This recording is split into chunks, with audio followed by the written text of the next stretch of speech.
So let's say you're somebody who's been doing some resistance exercise kind of on and off over the years, and you decide you want to get serious about that for sake of sport or offsetting age-related declines in strength.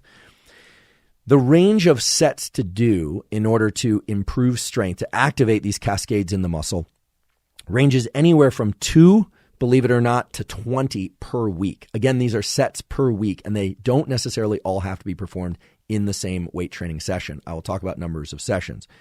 So it appears that 5 sets per week in this 30% to 80% of the 1 repetition maximum range, getting close to failure or occasionally actually going to full muscular failure, which isn't really full muscular failure, but the inability to generate a contraction of the muscle or move the weight in good form.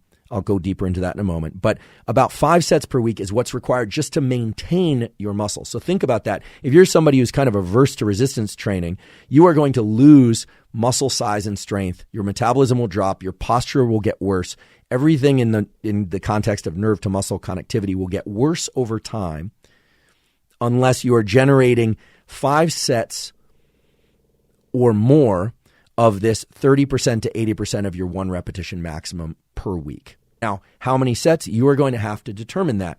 It's going to depend. For those of you that are using like 50% of your 1 repetition maximum, because you're doing a lot of repetitions, you might find that 3 or 4, 5 sets will maintain the muscle.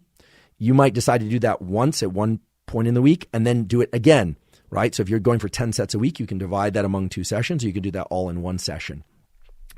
The data really show it doesn't matter. There are some differences in terms of whether or not you're trying to generate maximum intensity within a workout or whether or not you want to spread that out. But in general, resistance workouts of any kind tend to be best favored by workouts that are somewhere between 45 minutes and 60 minutes, and generally not longer than 60 minutes, because that's when all the things like cortisol and some of the inflammatory pathways really start to create a situation in the muscle and in the body that's not so great for you. So it's not a hard and fast rule, that the axe doesn't drop at 60 minutes, but it's pretty clear that performing this 5 to 15 sets per week, whether or not it's in one workout or whether or not it's divided up across multiple workouts, is really what's going to be most beneficial. And please do keep in mind Henneman's size principle and the recruitment of motor units. And remember, the better you are at contracting particular muscles and in isolating those muscles, the fewer sets likely you need to do in order to get the desired effect. Now, what about people who have been training for a while? If you're somebody who's been doing weight training for a while, the data point to the fact that more volume can be beneficial, even for muscles that you are very efficient at contracting. Now, the curve on this, the graph on this, begins again at about 5 sets per week for maintaining a given muscle group and extends all the way out to 25 or 30 sets per week. So I hope you're starting to get the picture. In order to change the nerve to muscle connectivity in ways that will better serve you, you need a stressor during the actual training. Which particular stressor depends on your training goals. But that stressor is almost always going to be associated with inflammation. And then after the training, you want to try and get into a state of reduced inflammation.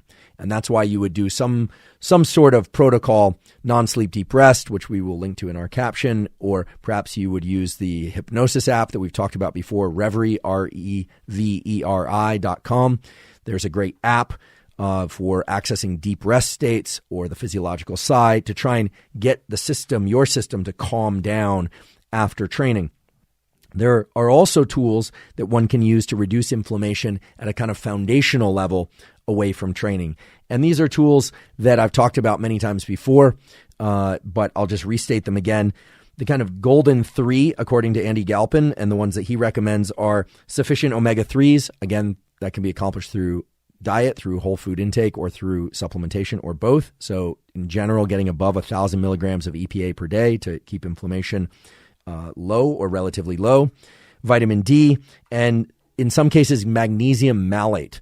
Magnesium malate seems to be particularly effective in offsetting delayed onset muscle soreness. Soreness itself is not required for improvements in strength, improvements in explosiveness, improvements in hypertrophy. That's a myth. Now, if you do experience delayed onset muscle soreness, chances are you stressed that particular muscle pretty well, or even maybe too well. Maybe you stressed it too much and you need longer recovery. There's a total debate out there about whether or not you should train again when a muscle is still sore. I think the general takeaway is no. That means it's not recovered.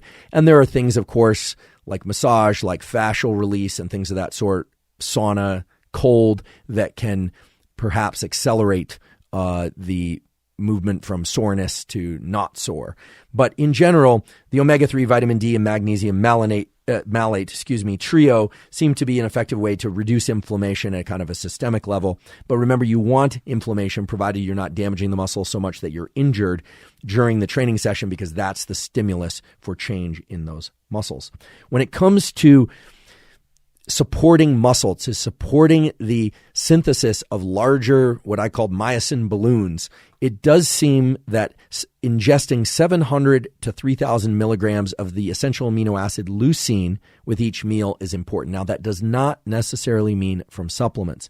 In fact, most people recommend that you get your protein, you get your amino acids, including your essential amino acids and your leucine, from whole foods. High quality proteins are high density proteins. What do you mean by that? Well, it is true that a lot of sources of protein are found in things like beans and nuts and things like that, that all the essential amino acids can be found there. But per unit calorie, if it's in your practice, and it's in your ethics to ingest animal proteins, it's true that, for instance, 200 calories of steak or chicken or fish or eggs will have a higher density of essential amino acids than the equivalent amount of calories from nuts or plants.